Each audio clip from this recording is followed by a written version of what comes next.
Shalom sahabat Riji, kembali lagi dengan saya Sofyan. Kali ini saya masih mau sharing sedikit tentang cinta kasih. Dimana video sebelumnya saya sebutkan bahwa cinta kasih itu sebenarnya simple, mudah, konsisten, mudah dipraktekkan. Yang sulit itu adalah ego atau ekspektasi karena pikiran-pikiran, permainan-permainan dalam pikiran-pikiran kita gitu kan. Kemudian ayat yang saya temukan atau bisa dibilang saya renungkan adalah di Efesus 4 ayat 31 dan 32. Demikianlah firman Tuhan di Efesus 4 ayat 31 dan 32. Segala kepahitan dan kegeraman, kemarahan, pertikaian, fitnah hendaklah dibuang di antara kamu. Dibuang pula segala kejahatan. Ayat ke-32-nya, tetapi hendaklah kamu ramah seorang terhadap yang lainnya, penuh kasih mesra, saling mengampuni, sebagaimana Allah di dalam Kristus Yesus Tuhan kita telah mengampuni kita semua. Amin. Setelah saya deskripsikan, saya renungkan, saya deskripsikan satu-satu per ayat ya. Ayat 31 kan berarti yang ini kan segala kepahitan, kegeraman, kemarahan, pertikaian, fitnah.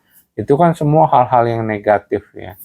Dan setelah saya renungkan kembali, iya ya. Kayak gini nih, semacam yang pahit-pahit negatif-negatif ini adalah timbul karena ego atau ekspektasi dari permainan di pikiran kita. Hanya permainan pikiran kita yang mengharapkan ekspektasi yang kita harapkan tetapi tidak terjadi. Atau yang mengharapkan bahwa ego kita bisa dibela. Inginnya ego kita ingin dilindungi. Akibatnya tidak terjadi antara realitanya dengan ekspektasinya, maka timbul ini. Jadi itu istilahnya permainan pikiran antara ekspektasi dan ego kita, antara ekspektasi dan realita yang kita harapkan tidak terjadi, sehingga timbul segala kepahitan, segala macam kejahatan ini, kegeraman, kemarahan, pertikaian, dan sebagainya. Jadi itulah permainan pikiran yang menimbulkan ego atau ekspektasi yang tidak terjadi seperti yang kita harapkan. Jadi namanya ego itu rumit ya, permainan pikiran itu merumitkan kehidupan kita. Tetapi sebaliknya, di ayat yang berikutnya, di ayat yang ke-32, tetapi hendaklah kamu ramah seorang terhadap yang lainnya, penuh kasih mesra, dan saling mengampuni, sebagaimana Kristus Yesus telah mengampuni kita. Jadi kalau saya jabarkan kata per kata, karakter-karakter kasih di ayat ini adalah ramah. Namanya ramah ya, kayak mudah kan, kayak ketemu orang nyapa, pagi, shalom, apa kabar, ya begitu kan namanya orang ramah ya, kayak bertetangga, bersosialisasi, ketemu komunitas, ketemu teman kerja, ketemu atasan, ketemu bawahan, ya seperti itu. Semudah itu kan ramah gitu kan. Jadi ya bisa dibilang yang benar, cinta kasih itu sebenarnya mudah diaplikasikan jikalau kita mulai dan konsisten aja gitu. Terus di sini penuh kasih mesra. Kasih mesra berarti kan ya kayak pasutri misalnya, ya saling memperhatikan, saling menyapa, tanya kabar, kemudian bergandengan tangan, ya berarti kan bisa dibilang kasih mesra itu kasih yang timbul atau terpicu karena ada tindakan saling ya, bukan kasih cuman ngomong-ngomong doang gitu kan. Kasih cuman omong-omong doang, dimana omongan-omongan itu dibentuk dari permainan pikiran lagi.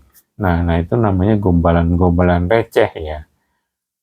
Kemudian yang selanjutnya adalah kasih yang tertinggi nih, yang memang sebenarnya mudah diucapkan tapi sulit dipraktekkan. Saya pun juga mengalami hal ini, yaitu saling mengampuni sebagaimana Allah di dalam Kristus telah mengampuni kita semua.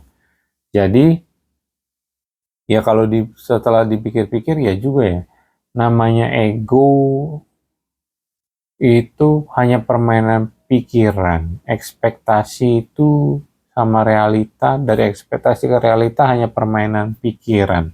Sedangkan kalau untuk mempraktekkan ego itu rumit karena permainan pikiran gitu. Harus begini, harus begitu, ini itu. Syaratnya begitu banyak. Sedangkan kalau untuk mempraktekkan kasih, salah satunya saling mengampuni. Ya sudah. Kalau kita nggak nuruti permainan pikiran kita, ya kalau kita sudah bilang memaafkan ya maafkan aja gitu kan. Memaafkan ya sudah. Tapi kalau kita masih dibumbu-bumbui oleh permainan pikiran di dalam diri kita, oh tapi kan dulu dia begini, tapi kan dulu dia kejamnya begini, kalau tapi kan dulu dia jahatnya begini. Nah, itu namanya permainan pikiran. Kalau kita masih terkontaminasi permainan pikiran, cinta kasih itu yang awal mulanya mudah untuk dipraktekkan jadi sulit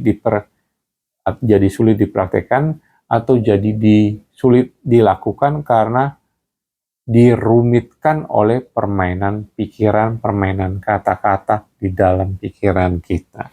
Jadi jelas ya, lewat ayat ini, Efesus 4 ayat 31 dan 32 menjelaskan kalau di ayat 31 adalah ego, ekspektasi, itu hanyalah rumitnya permainan pikiran. Sedangkan cinta kasih itu mudah dipraktekkan, yaitu seperti kasih mesra, ramah, dan bahkan mengampuni.